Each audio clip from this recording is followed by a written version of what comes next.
Ini yang perlu digarisbawahi oleh masyarakat ya, bahwa ketika kita mau melakukan langkah hukum apapun itu ya, baik pidana maupun perdata, maka hal, utama yang harus kita pahami adalah langkah hukum itu nanti akan melalui proses pembuktian.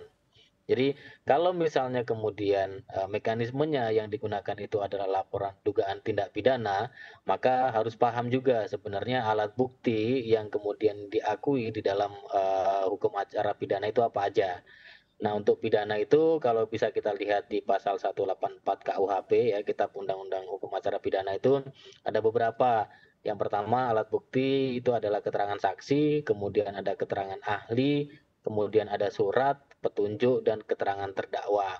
Nah, hal utama yang patut, diketahui oleh, masyarakat adalah di sini ada, alat bukti surat, kemudian ada alat bukti petunjuk, kemudian ada alat bukti saksi. Ketika mau melaporkan adanya dugaan suatu tindak pidana, dalam hal ini misalnya investasi bodong atau money game ini, maka surat apa saja yang bisa kita provide kepada penegak hukum ini nanti untuk melakukan pemeriksaan terhadap dugaan tindak pidana yang terjadi. Misalnya, kita harus menyiapkan satu bukti transfer. Pastikan ada uang yang ditransfer atau diserahkan. Kalau itu diserahkan dalam bentuk cash, maka harus ada tanda terimanya. Karena nggak mungkin kan masyarakat itu menyerahkan uang tanpa tanda terima. Kemudian ada tidak perjanjiannya, itu juga. Syarat dan ketentuan di dalam, penggunaan aplikasinya pasti juga ada. Kemudian formulir atau form apa saja yang kemudian pernah diisi atau ditandatangani oleh, masyarakat yang telah menjadi korban dari money game ini. Selain itu saksi. Saksi ini bisa jadi orang yang mengetahui ya, misalnya istri atau keluarga-keluarga kita yang tahu tentang, tindak pidana yang terjadi, atau bisa jadi sesama korban. Jadi, korban pun nanti bisa dijadikan saksi dalam, suatu, langkah hukum yang ditempuh oleh korban dari money game ini apabila melaporkan, dugaan tindak pidana yang terjadi. Jadi itu tadi Mbak, ketika kita mau melaporkan dugaan tindak pidana atau, perkara ini kita mau selesaikan dengan menggunakan mekanisme pemidanaan, maka alat buktinya harus dipersiapkan. Alat bukti itu ada saksi, kemudian ada surat, ada petunjuk.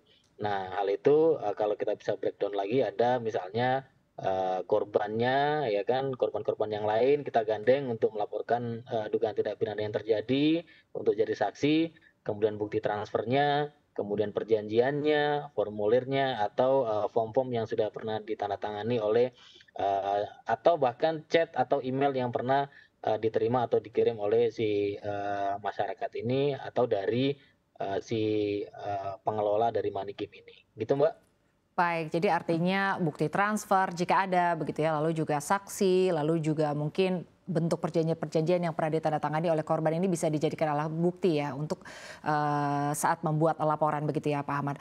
Lalu Pak terkait dengan Betul. modus-modus money game, artinya banyak sekali sekarang produk-produk investasi begitu ya yang memang bodong atau ilegal yang ditawarkan oleh para pelaku.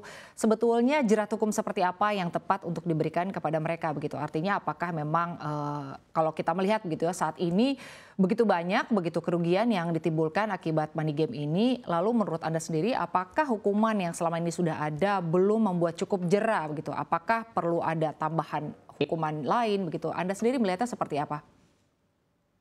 Jadi gini, mungkin yang harus kita pahami ya mekanisme menyelesaikan satu perkara hukum khususnya yang money game ini ada tersedia mekanisme pemidanaan, kemudian ada 2 mekanisme keperdataan. Jadi, pemidanaan ini, fokus terhadap pelanggaran hukum pidana yang dilanggar oleh pelaku. Misalnya yang sudah diatur di dalam KUHP itu ada pasal 372, 374, atau 378 ya, penipuan atau penggelapan. Dan ini juga mungkin bisa dicontohkan dengan misalnya, tindak pidana pencucian uang, bisa jadi seperti itu juga. Mungkin yang saat ini belum terelaborate secara, ini ya, secara baik itu adalah mekanisme keperdataannya. Jadi di mekanisme keperdataan ini seharusnya ada, atau tuntutan yang meminta pertanggungjawaban pribadi dari para pelaku, dugaan tindak pidana yang terkait money game ini. Jadi pertanggungjawabannya itu untuk mengganti kerugian dari korban ini harus, dari pribadi-pribadi orang yang berada di dalam atau di belakang institusi yang digunakan untuk melakukan money game ini.